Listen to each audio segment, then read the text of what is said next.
Welcome back to Dinosaur Island Revival. Here we can see the Dilophosaur siblings, who have found a new area to call their home. Barney is currently resting under some shade. They've been on a long walk here, and they're happy they found their new home. Meanwhile, unlike Barney, his little sister, who we will now call Ella, is a lot more curious and active.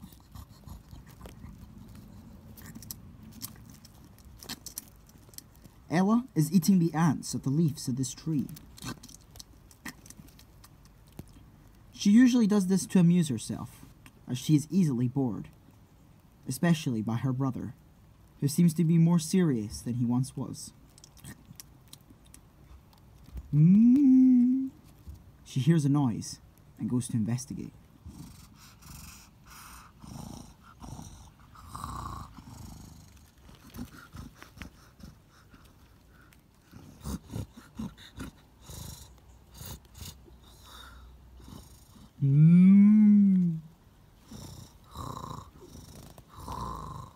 Ella has found what she was looking for. It's an adult female Utaceratops. This is the first time she's seen one before, and she's rather curious about it.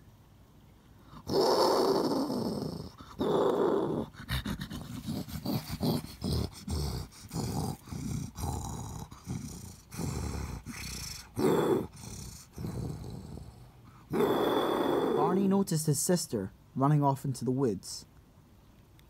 He's come after her to bring her home.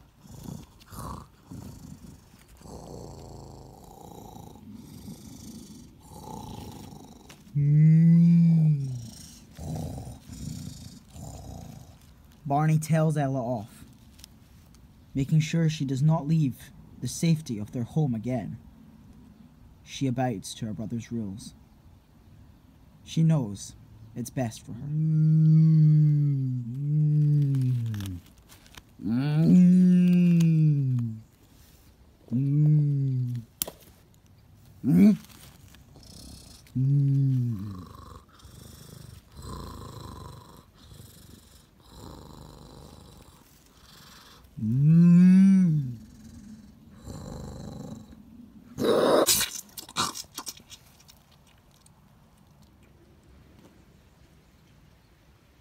Welcome back to the oasis, where we can see the ceratopsian herd are grazing.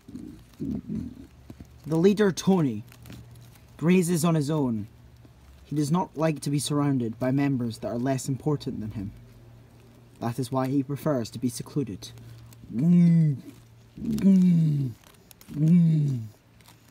Grazing together, we can see Orion, Blaze, Polly, and Wrigley.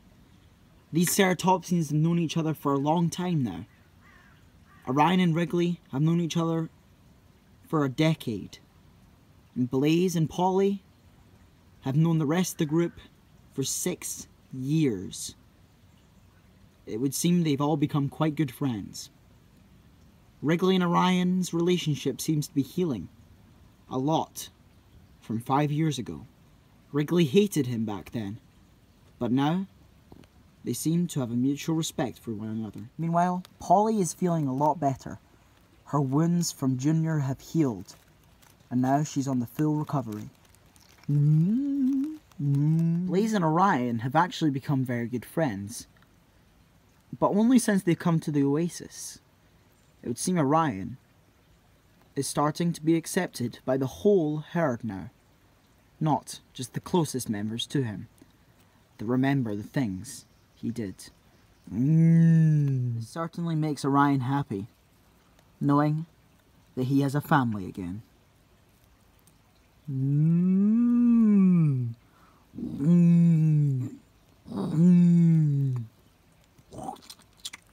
Meanwhile, Mercury and Hercules, two of the last surviving members of the northern ceratopsian herd, graze together.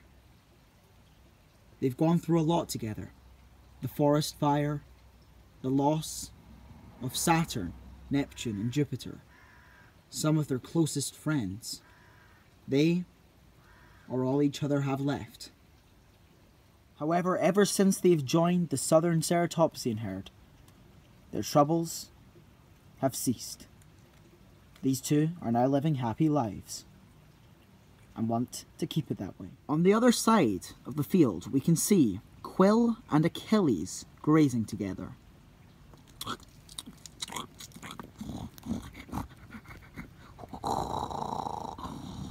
Quill hears a sound.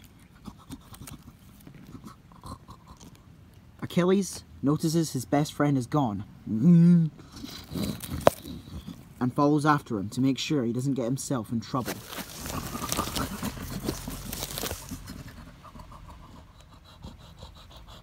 Quill has come across a Postosuchus, a great creature he has never seen before. It would seem his curiosity has gotten the better of him this time.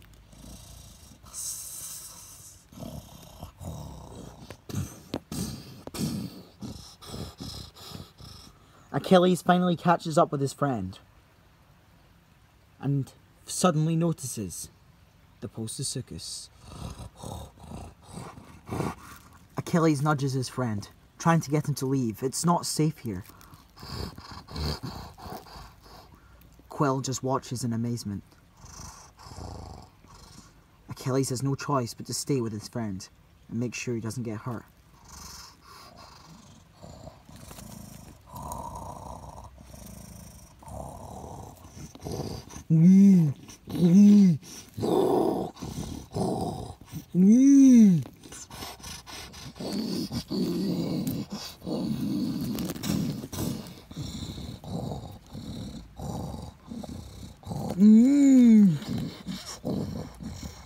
The Postosuchus tackles Achilles to the ground.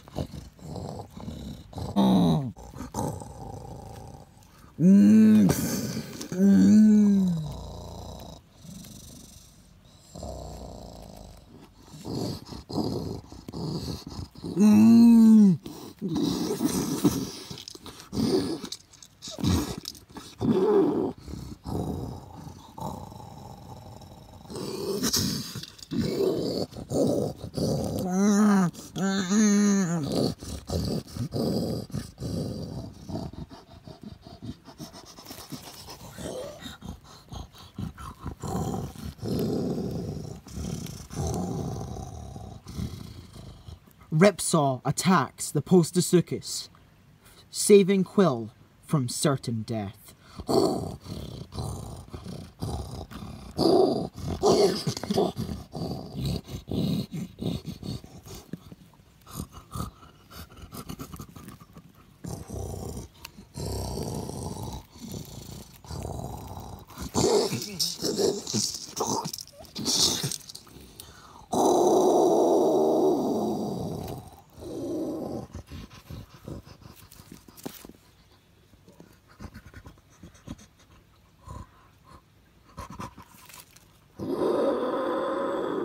Achilles and Quill return to the herd, mostly unscathed, and join the rest of the group, grazing.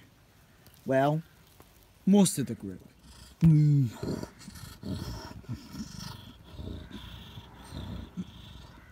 Elsewhere in the oasis, Buck has been undergoing intense training.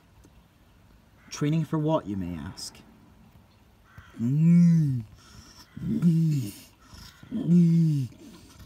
Hades, Strack, and Zeus have been teaching Buck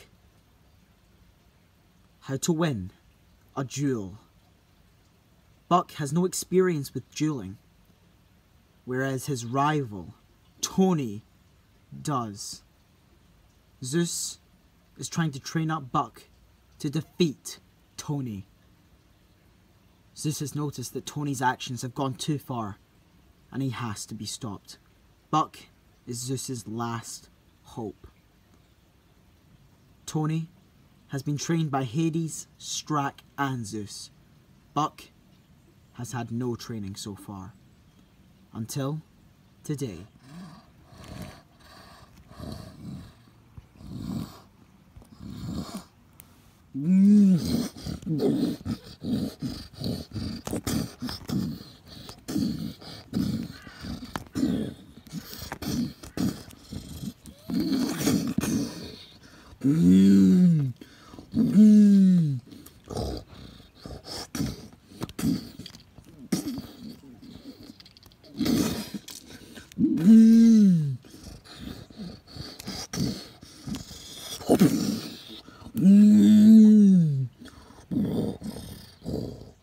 After 2 hours of training with Hades, Buck has now mastered pushing in a duel, a trait mainly taken by Pachyrhinosaurus.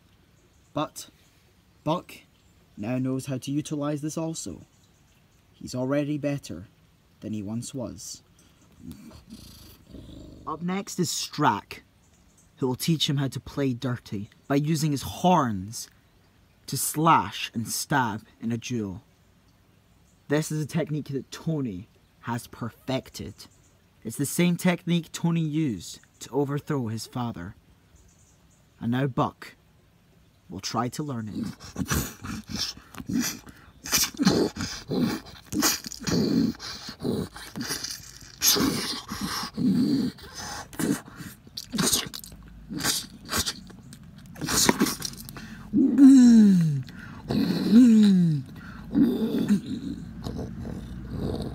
Now, after 2 hours of training with Strack, Buck is now a master at pushing in a duel and slashing and stabbing.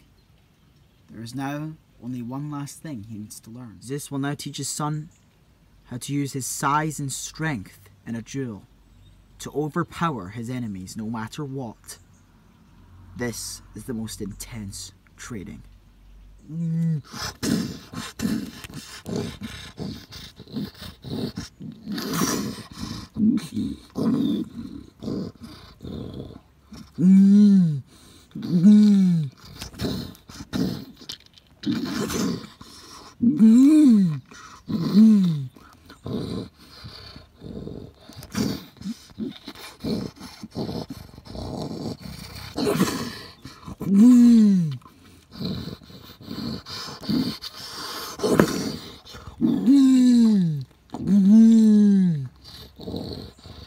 Buck has now learned the same set of skills that Tony has, but he will need more practice, and with every day he will grow stronger. He does not want to have the same skills as Tony. He wants to be better than him. And more intense training like this is the only thing that will get him to the top.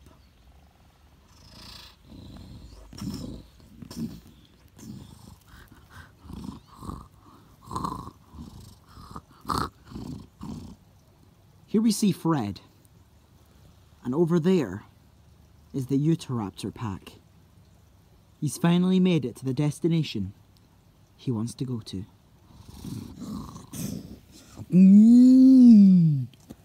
But suddenly Fred is interrupted by something. He's just stumbled into a fight between an Ankylosaurus and a Giganotosaurus. Fred tries to get past, but the first swings from the Ankylosaur are going off.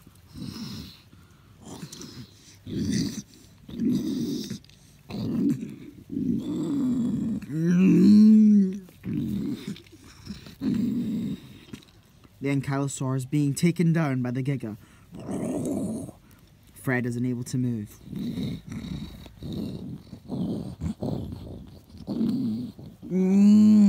Fred tries to leave again, but the Ankylosaur breaks free, getting into Fred's way.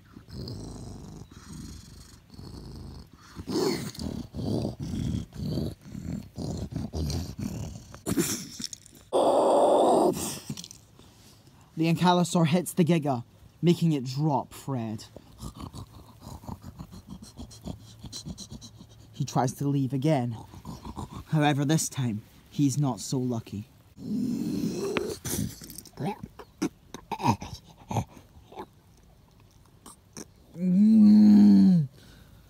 The Giga and the Ankylosaur go elsewhere to fight. But what they leave behind is Fred, broken and beaten by one miss from the Ankylosaur. This one miss has sealed Fred's fate. Something. He recognizes that noise. Shadow follows his son.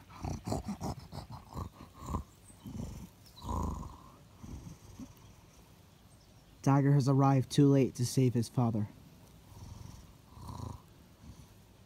But he's not too late to say goodbye.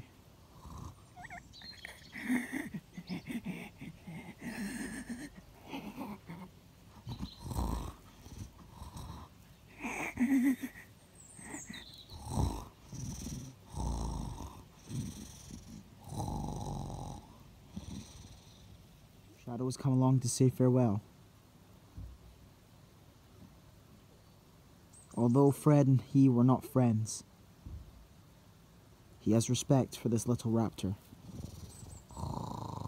as he managed to raise his son and raise him right.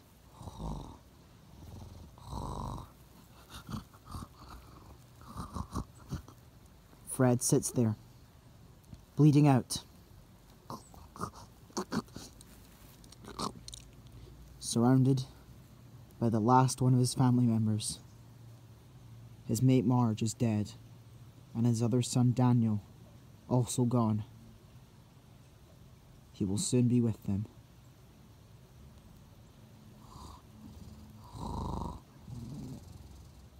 "10 minutes later, Fred's pain has finally ended,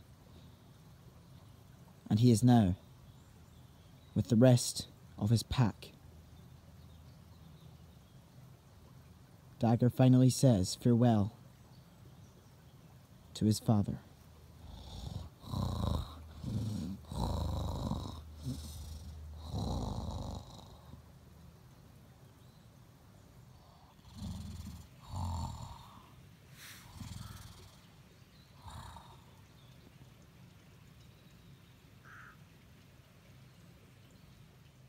Before returning to their pack, Dagger and Shadow take a moment to think of how lucky they are to be alive.